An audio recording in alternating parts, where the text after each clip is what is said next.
Hi everyone, it's Joe here, personal trainer from InShape at Home, bringing you my first video.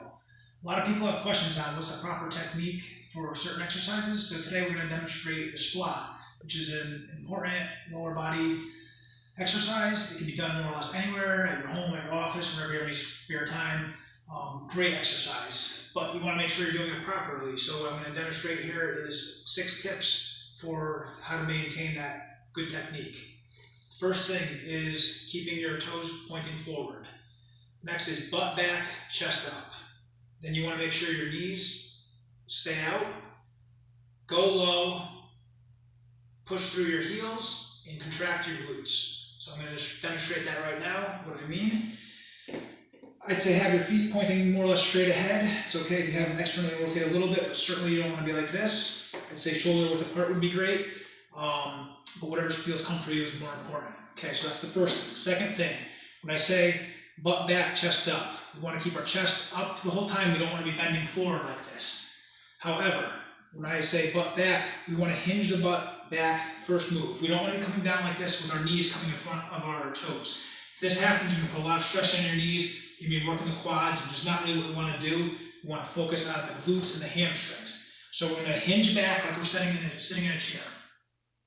As we're doing this, we want to make sure to keep the knees out, this is the third thing, in line with the second and third toe.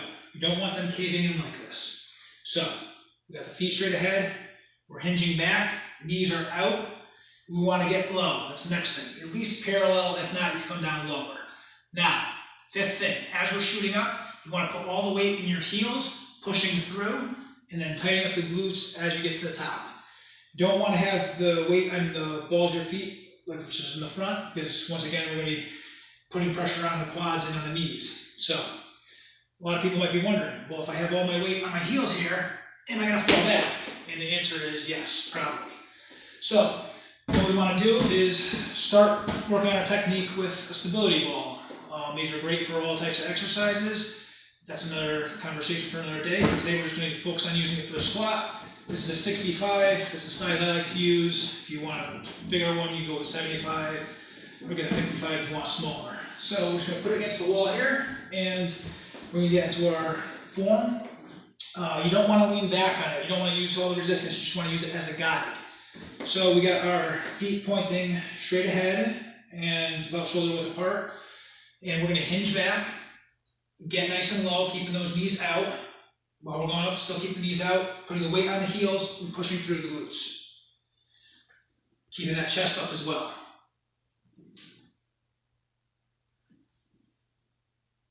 So that is more or less what you want to do. I would suggest doing a lot of reps with the ball. Don't worry about weight. Focus on using the ball for a few weeks until you get the hang of it. And then as you get going, you can add weights in later and then lower your reps. So first we want to focus on getting the technique down, high repetitions with no weights on the ball, get your correct form. Then you want to get into doing it without the ball, which you won't fall back if you have the right technique and your posture. We can start doing it like this and start getting dumbbells now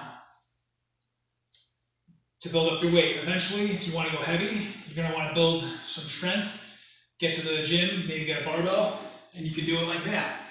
So I'd recommend starting off with the high reps, work on your muscular endurance, build that up, get your confidence going, slowly start bringing it to weights, and if you want to build that real strength and go heavy, then you'll add that later, and what you won't be doing is high reps. You will maybe just be doing more weight at lower reps, say 6 to 8. Ideally at the beginning you want to be doing with the ball anywhere between 12 to 20, whatever you can comfortably do. So that is all I have for today. If you like the video, give me a like or subscribe, and hopefully we'll be coming back to you with another video. I hope this could help as many people as possible. And that's it for today. Thanks.